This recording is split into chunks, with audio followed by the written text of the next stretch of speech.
love is, and I guess from a secular perspective, and maybe perhaps to answer the question that that person had, what is love, which is something that the world over as human beings, I guess we seek and we want to have in our life. And interestingly, there's different forms of love. So what we, I suppose, have between family members or between friends or between partners, it all varies. So I guess the first kind of love is what the ancient Greeks spoke about is in terms of agape, which is unconditional love, or God love for God, which is, altruistic, selfless, unconditional. So it's kind of like, as Father Nick was saying, just more like in Christ.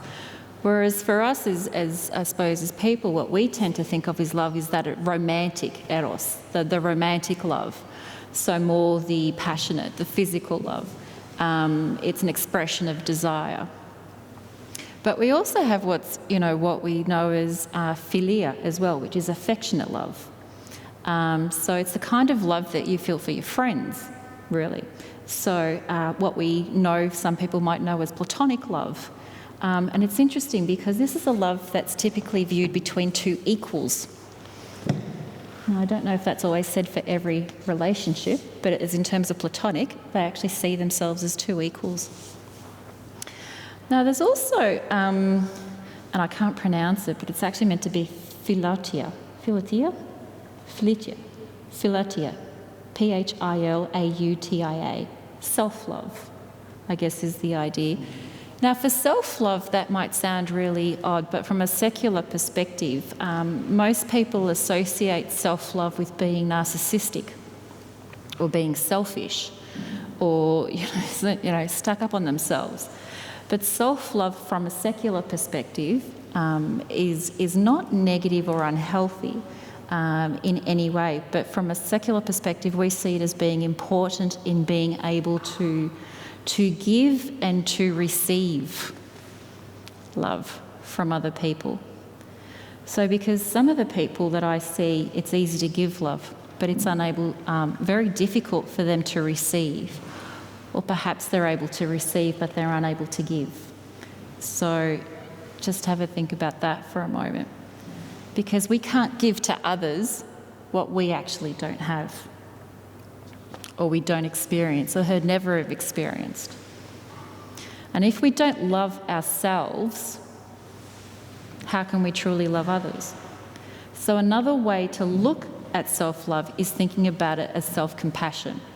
So just as you might show affection and love to another person, you almost show that same affection and love to yourself. And I guess from where I'm coming from that is particularly from a psychologist perspective with trauma, the clients that I see, it's very difficult for them to actually have any self-compassion, to have the ability to forgive themselves, to actually care for themselves, and in that struggle to actually have relationships, because how can they give to others what they can't give to themselves?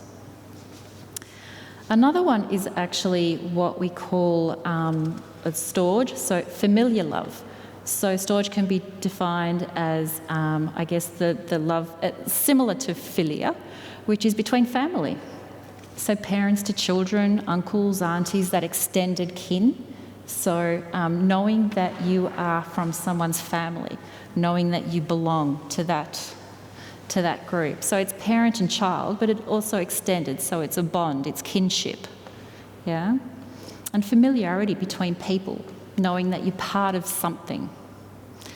And then there's pragma, which is number 6, so enduring love.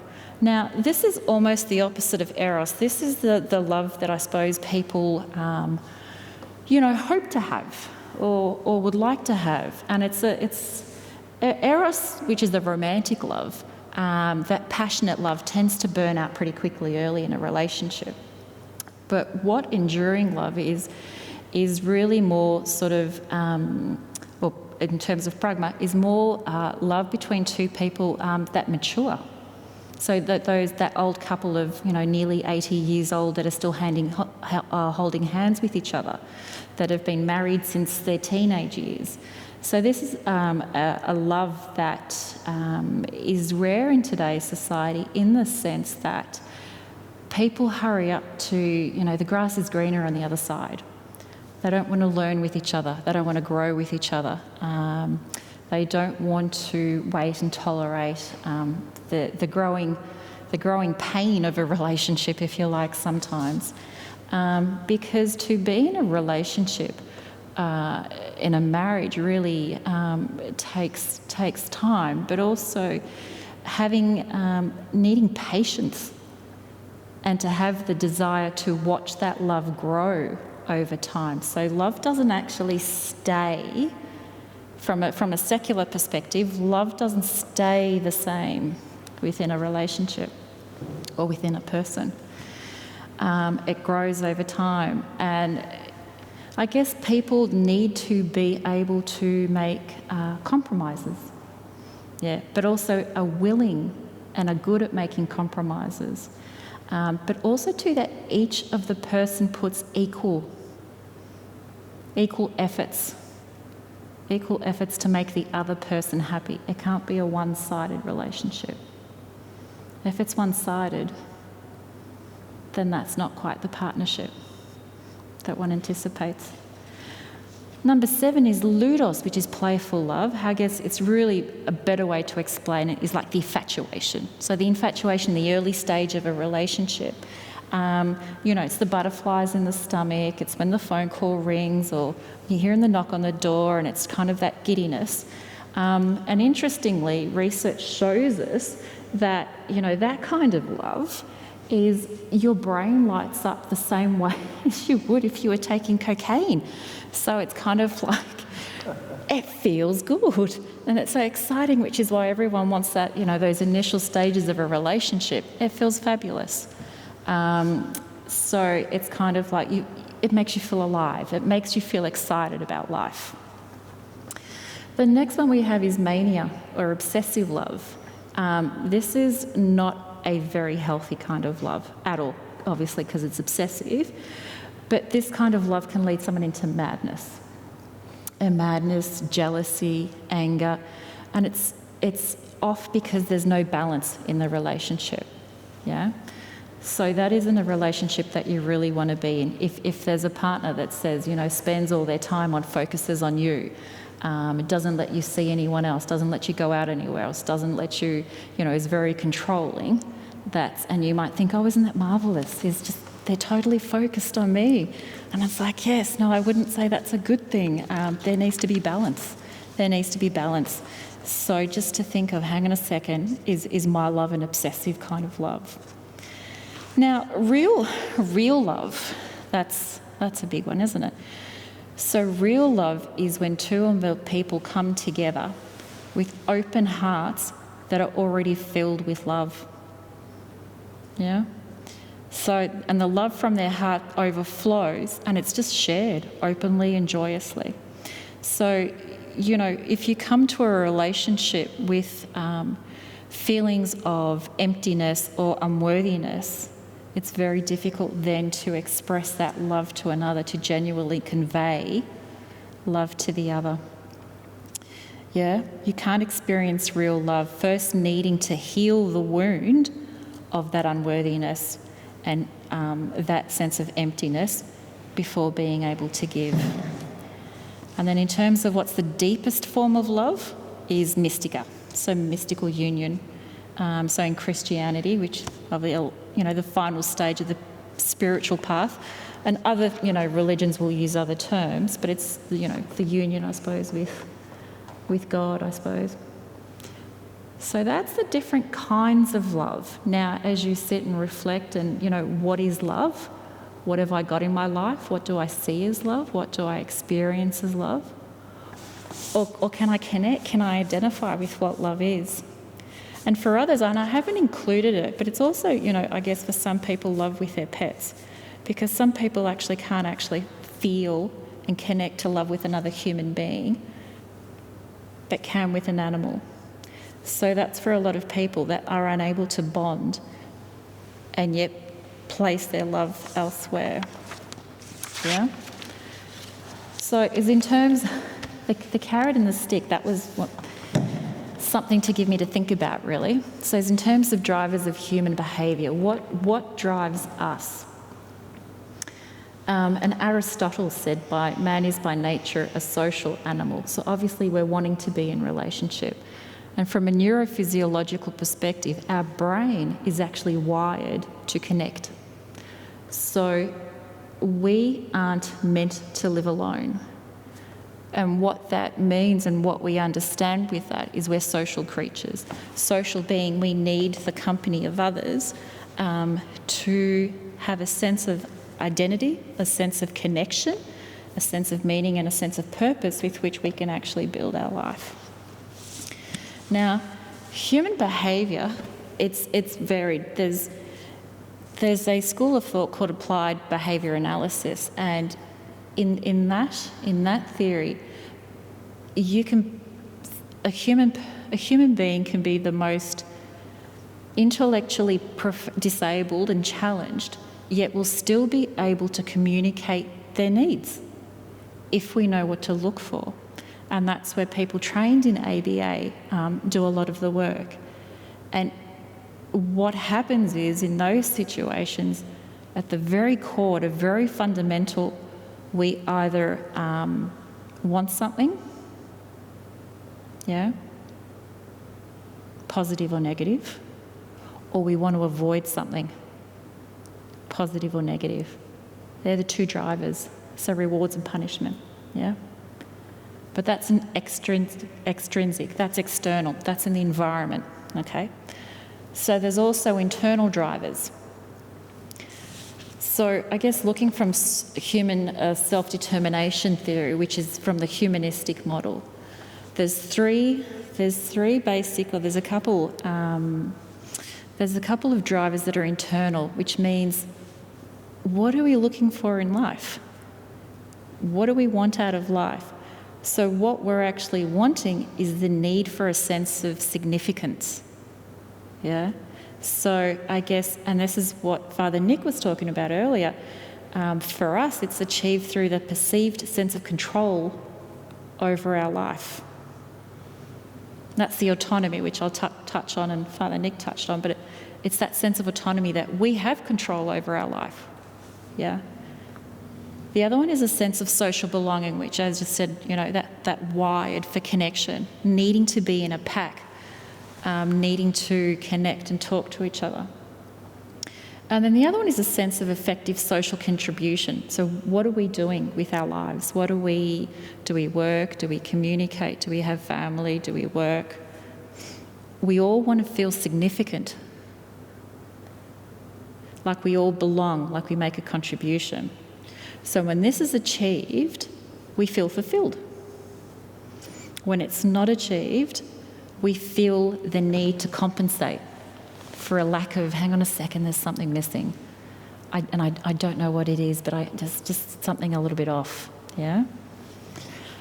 So according to self-determination theory, there's three underlying human needs. So this is besides of Maslow. So these needs, which are, you know, shelter, safety, food, all the rest of it, that triangle, but there's three needs that are universal. So it doesn't matter what culture, what religion, it doesn't matter where you are, it's innate, they're universal, and they're psychological. And that's the autonomy, which that sense that we need to be able to make free decisions with our life. That sense of freedom that we can choose what we do, where we go. Relatedness, that refers to the idea that we have a level of freedom and being able to do what we want, so individuality. We still need to feel connected, though, to something bigger than ourselves. But it could be for a lot of people, that's also sometimes too just a sense of community. Maybe it's not religion, maybe it's not spirituality, maybe it's just community. And then competence is that sense that we're able to develop a skill or mastery, allowing us to actually feel as though we're contributing. So for people, For all of us, it's typically getting a job, getting an education or a job of some description to enable us to work, to enable us to be able to make choices for our life, to enable to pay us bills, eventually provide for a family if that's what's chosen, or to provide for ourselves. And what those skills too are not just individually, but also too for the greater good. So in terms of others that maybe are altruistic in their community, or the skills that they learn are wanting to help others. So there's multiple ways to look at it. Now, what happens when those needs aren't met? Now, that basically comes down to when our personal significance is threatened, who we are as people, who we are as individuals, we feel threatened. So when we feel threatened, whether it be our sense of safety, whether we be our sense of who we are as an individual, it goes to a very rudimentary place in the brain, and it just kicks off that fight, flight, freeze response system. So it doesn't even, having a fight with your boss at work. It's like, oh, hang on a second, maybe I'm not good enough at my job. Maybe I'm going to get sacked. What does that mean for me? Maybe I'm not performing as well. So all these things start to come of, hang on a second, maybe I'm not as competent, or I don't have free choice. And there's various environmental factors that impact on how you feel and how you interpret yourself and how you interpret yourself in the world.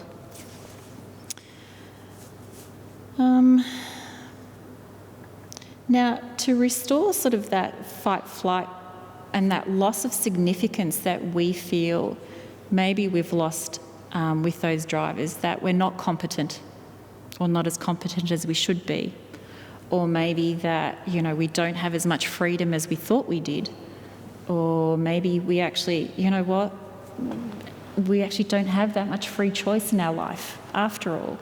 That we work 9 to 5, Monday to Friday, maybe 6-7 days a week.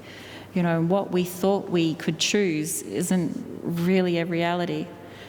So then that starts to play on us in a way that shows up in our behaviour. And it shows up in a way that disrupts our ability to connect to people, and it disrupts our ability to connect to others in a capacity of love. A fight response might includes, or could include, and what I mean a fight response which tends to suggest that, hang on a second, we're challenged.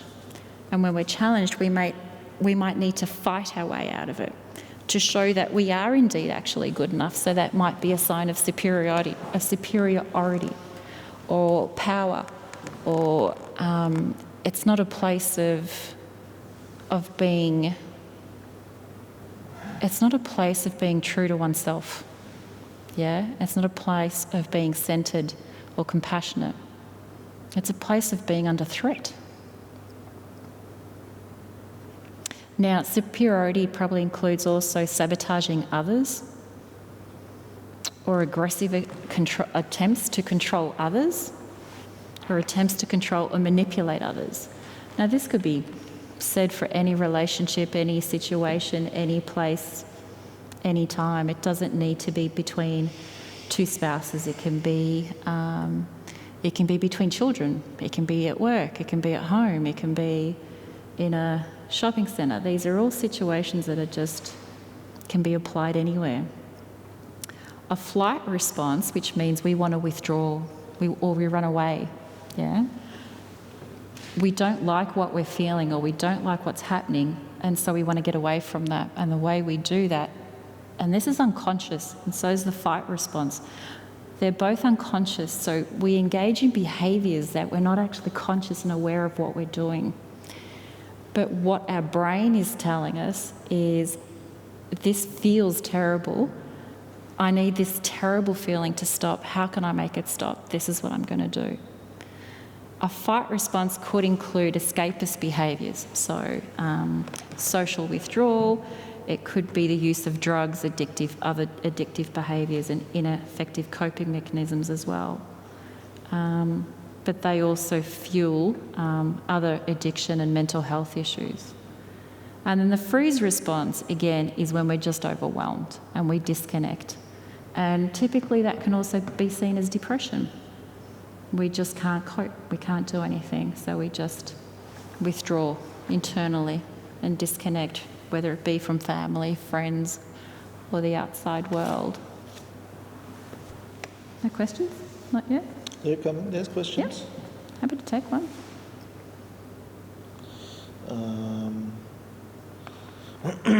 Helen, you mentioned a lot of different types of love. What if we don't know which type of love we fall into? Well, and this is the thing. I mean, is it just one type of love that we fall into? And this is where awareness comes in, I think, and self-reflection, and us pausing to contemplate where actually are we? Because so often in life, and me included, you know, we're so busy with working or family commitments, and it's just day in, day out. It's you get up, you have breakfast, you go to work, you come home, and it's just there's not a lot of time for reflection.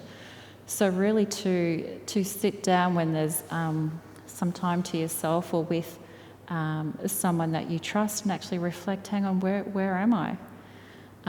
Because the types of love also too aren't very obvious when we're in them. And maybe the infatuation might be, because that's clearly an easy one to see. But as in terms of the others, I think it's sometimes a bit trickier, particularly if you might be in a manic or an obsessive one and you think, oh, this is fabulous. No one's ever shown me any attention before in my life. And then all of a sudden it's just all about you and you are the centre of someone's attention. That would feel really great for a period of time, and then it would become suffocating. But then you'd be in that pattern and stuck and you wouldn't realise it. So it's quite difficult to say where you are. Obviously the ideal, there's ideals there, but we all struggle to achieve it. So that's where I think is in terms of faith, and then potential therapy comes into play to sit and be able to reflect where indeed, or if it is causing issues. But definitely awareness, we all need awareness to reflect on where are we and what are we doing. Which is probably also the typical one that, you know, we, as humans, sometimes people might displace their anger or their, you know, they acting out a substitute. For example, you know, you've got a bad day, you've had a bad day at the office and you come home and you take it out on your partner. It's like, hang on a second, I'm cooking dinner. It's like, but it's a safe place to take, you know, there's nothing wrong with your partner, but you've had a really bad day at the office and you weren't going to take it out on your boss. Let's say you come home to a safe space and take it out there, yeah? How effective is a punching bag? Punching bags are actually really good. I highly recommend them. I highly recommend them. I do. It's a fight-flight response where you actually express an actual punching bag, yeah. You can get human torso ones as well. Yeah, no, I wouldn't recommend that. I think it blurs the line. Because so often relationships are like, oh, well, you know, I can fix him. He'll change if he loves me. You know, that expectation of, oh, no, I'm just going to mould him into exactly everything that I dream a perfect guy could be. I didn't start with a perfect guy, but by the time I'll finish, he'll be perfect. So to realise that, hang on a second, what are you needing that you're trying to get him to give you? So rather than expecting, and this is from, again, working from a trauma perspective, so often we have people that feel aggrieved because, you know, wanting retribution or wanting an apology, or not even an apology, because there's so much anger and hurt, but rather to say, okay, what is it that you didn't get? So whatever time period of your life, whether as a child, whether as an infant, whether as an adult, To say, okay, well, mum never loved me, dad never listened, my auntie just never, always invalidated me, my brother never said I was good enough. And there's a school of thought called internal family systems where we look at all of those parts over the years that have been troubled to say, okay, well, they missed out on whatever it was that they missed out, that they still grieve that loss. To say, hang on a second, well, as an adult now, what can you give that part that missed out? So whether it was that validation, whether it was that acceptance, whether it was that love, whether it was that forgiveness, whether it was to say, how can, if you give that to yourself, not looking for it from a partner, and then come into a relationship whole, them coming whole, and you come together, and then you create and go on, ideally, from a secular perspective. But that's rare. Can I just say that? Can I? I'll put a. Well, relationships are never perfect, But but we're human. there's always a growth. You should always be growing. You should always be growing, because you can't stay the same as a 20-year-old. As not the same person I was now as a not 20-year-old. There is growth in human development, as there is in any other. We age physically. Why don't we age emotionally, mentally? How do we stay stagnant? We can't.